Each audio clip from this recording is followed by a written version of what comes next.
এই যে এখন যুদ্ধ শুরু হয়েছে, এটাই মনে হয় পৃথিবীর শেষ যুদ্ধ।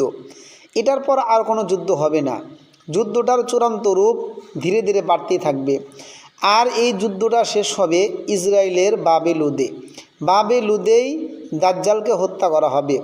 তাকে হত্যা করার পরেই পৃথিবী যুদ্ধ বিগ্রহ মুক্ত হয়ে যাবে। ইসরায়েলের পতন ঠেকাতে বেলাদুস শামে 80টি কুফফার শক্তি, 80টি কুফফার দেশ তাহারা জোট হবে, আসবে, কিন্তু শেষ রক্ষা হবে না। যারা ভাবেন আঞ্চলিক আধিপত্য বা ভৌগোলিক কারণে এই যুদ্ধ, তারা মহা ভুলে আছেন। এটাই আধুনিকতার শেষ যুদ্ধ। পৃথিবীর শেষ সময়ে আধুনিকতা আসবে এবং সেটা ধ্বংস হবে।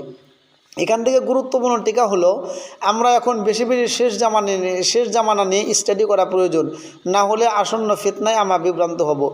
এই যুদ্ধের মধ্যেই ফোরাতের যুদ্ধ, মালহামা, গাজওয়াতুল হিন্দ হবে।